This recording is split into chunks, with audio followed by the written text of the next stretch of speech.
On Sunday, German Chancellor Olaf Scholz and the French President Emmanuel Macron met in Paris to celebrate the 60th anniversary of signing the Elysee Treaty. That is significant. At a time when Russia is threatening our peace, it's important to look at the way that Europe has secured peace since the Second World War. Now, it's really important, I think, now for Europe to remain united. And so these two people have said that they strive side by side to strengthen the sovereignty of Europe. It's a great shame that Britain is not part of that at the moment, but Britain is part of that. I think emotionally and intellectually it's no longer, says Scholz, a question of avoiding a war within our union. It's about preserving and defending our European peace and our values against centrifugal forces within our union, but above all against threats from outside. And it's those threats from outside which we must negotiate. First of all, we can't at any point pretend that those threats don't exist. We can't at any point accept the propaganda being put forward by Mr. Putin's Kremlin that the threats come from NATO rather than from him. They come from him unilaterally and without provocation.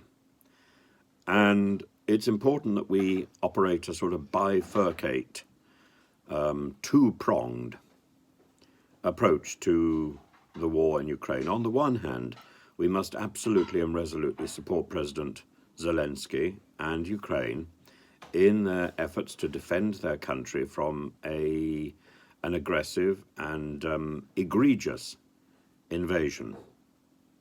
Secondly, we must make sure that the channels are open to negotiate peace. And thirdly, in fact, that second prong, the peace prong, needs to come with the understanding that a lasting peace can only be a peace with honor. So a peace that is determined to offer Mr. Putin no way out is not a peace that is likely to be accessible in any immediate future. The Putin exit must be built into the peace negotiation. And equally, we need to be absolutely certain that we are not only fighting the war on the ground or aiding the war on the ground, but that we are also fighting the propaganda war across Russia, because at the moment, Mr. Putin is behaving in a tyrannous way against his entire country and is putting out a series of lies and evasions which cannot survive. But for the period of time while they do survive, they're doing enormous damage not only to Russia but also to the rest of our society, our international society. We need to put out clear signals about what is the truth, not our propaganda against their propaganda.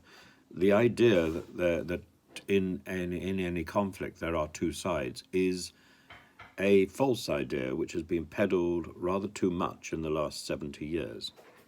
There is a possibility, and this is one of them, where there is truth and deceit, goodness and evil.